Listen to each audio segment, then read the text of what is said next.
Hello, my name is Basma Louis. I am from Egypt. I am working in the organization that's called Young Christian Worker. It's an international movement who work with young workers all over the world. And I am responsible for the African continent, coordinating the African continent.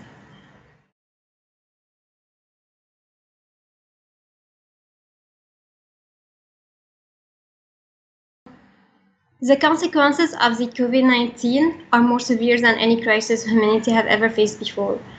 And we can clearly see that as a short-term consequences, many sectors are completely closed. Some companies are delaying in paying the salary of their worker. Other permanent workers receive only 50% of their salary. And as a consequence of this reality, a lot of young people were obligated to turn into informal work as a result of the loss of their jobs. Like one young person from Egypt who said that he has no other option but to work with his father in a small grocery store after the loss of his job during this pandemic. We see that informal workers are particularly vulnerable. Often they find themselves in the choice between leaving their house and getting infected to go to work or to stay at home and starve. Second, consequences, we see the use of our technology today in our life and work. There's a gap between countries as well as between rural and urban area in the same country.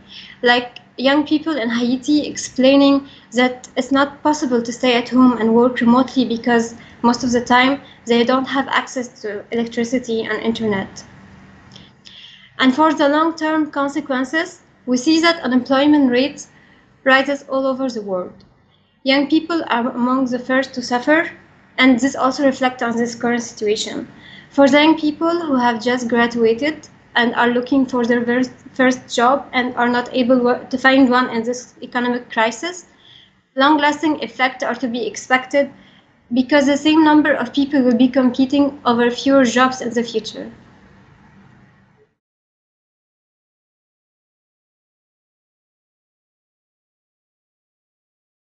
Okay, while men seems to be more likely to suffer very bad from COVID infection and also high rate of male deaths over the world, women are particularly affected by the socioeconomic effect of this crisis.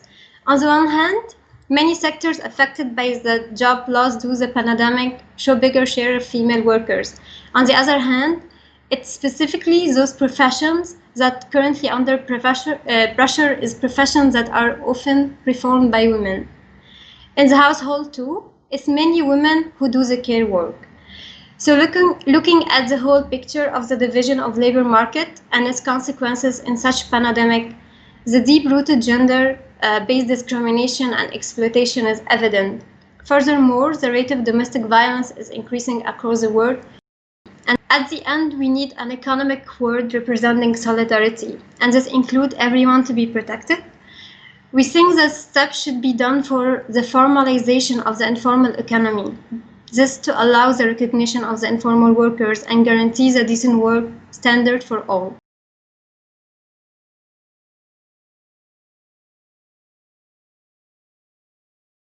For this new industry 4.0 to be helpful or to have a positive impact, it needs to be regulated, and the worker rights in this digitized world of work need to be developed and updated, including measures of the limit of the working time, clear regulation about responsibility for employers to provide the electronic devices which are needed in work. And also, the justice in the digital sphere must be ensured, and citizens must be in control of their data.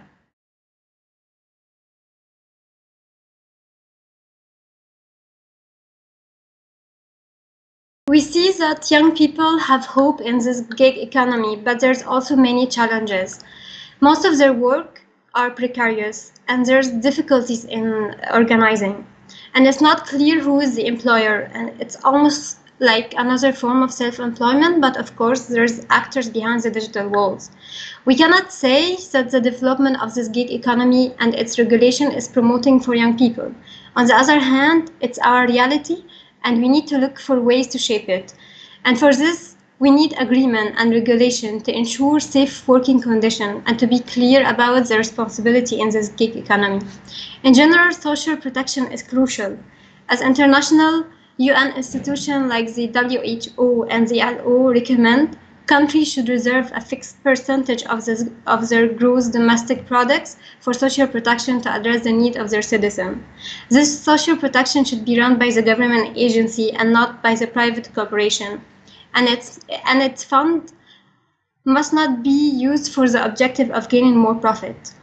We see that such effective social protection must cover everyone, including migrants and informal workers, include access to qualified health care for all, include access to infrastructure such as internet, electricity, water, because they are necessary for equal participation in today's world. Also to include some safety income for all in case of unemployment, and to have quality education, equal chances and support for all in the education. And last, to provide decent, nutritious food and hygienic surroundings for refugees.